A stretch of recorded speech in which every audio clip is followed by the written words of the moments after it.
All right, so this is another picture for our second little video clip here for ecology, for the basic information, and I would take a screenshot of this if I were you. So this is the rule of 10% on the pyramid. So an ecological pyramid shows how you put your producers on the bottom, who give energy to your primary consumers, who give energy to your secondary consumers, who give energy to your tertiary consumers. And what you have to know about this slide is that your producers are your organisms that get their energy from the sun. They are autotrophs. Okay? And then the rest of these guys are heterotrophs. They get energy from other sources. So a grasshopper eats plants. The chicken would eat the grasshopper, and in a weird society, a lion would then eat the chicken. Just go with it, okay? So energy when you eat is given to you by the food. So the pyramid has these like decreasing levels, and that's because energy is lost every time a transfer is made. So when the grasshopper eats the grass and gets energy from it, it's actually only getting 10% of the energy that was originally in the grass. And the energy originally in the grass was given by, that's right, the sun. So the sun gives energy to the grass gives energy to the grasshopper, but the grasshopper is only getting 10% of that energy.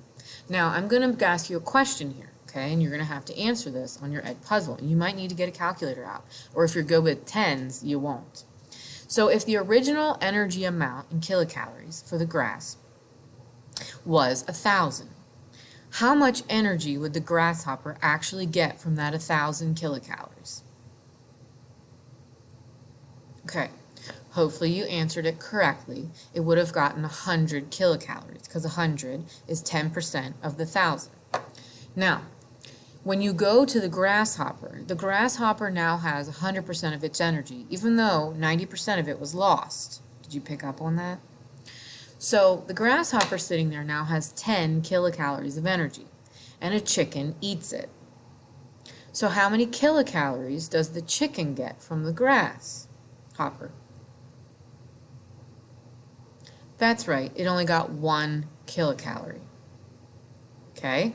Because it lost 90% to the atmosphere through heat when it was digesting its food. The grasshopper also lost its through heat while it was digesting its food. So now my chicken is sitting there with its 1 kilocalorie of energy. And it is going to get eaten by the lion. Remember, this is a weird society. So this lion then is going to have to get energy from that 1 kilocalorie. How much does it get? That's right, 0.1 kilocalorie. So who on here actually has to do the most eating?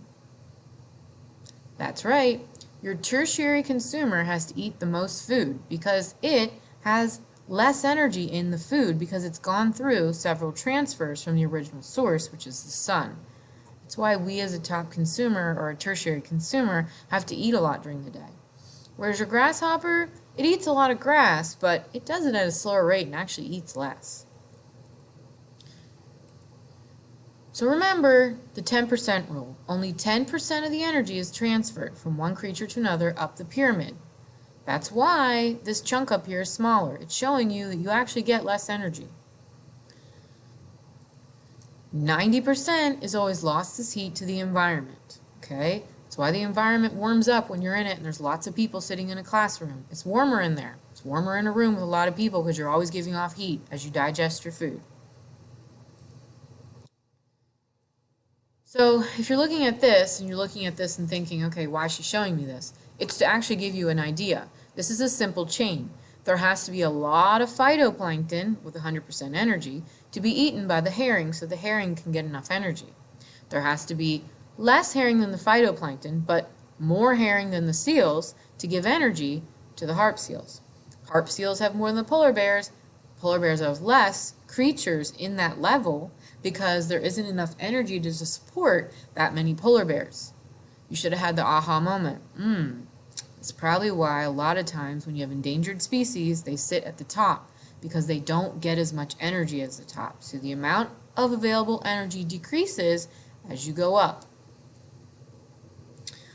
So could you have 2 herring here, 17 polar bears, 1 harp seal, and 2 million phytoplankton? Would that be a logical ecosystem? I'm looking at this up here. Would it?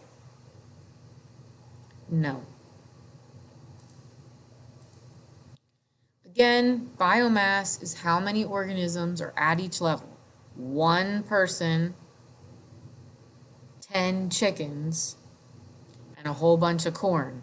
Okay, I'm not counting them. 50 corns. All right, that's biomass. 50 corns, 10 chickens, one person. That's biomass. Food chains, food webs, and ecological pyramids all show how energy moves in one direction through the trophic levels.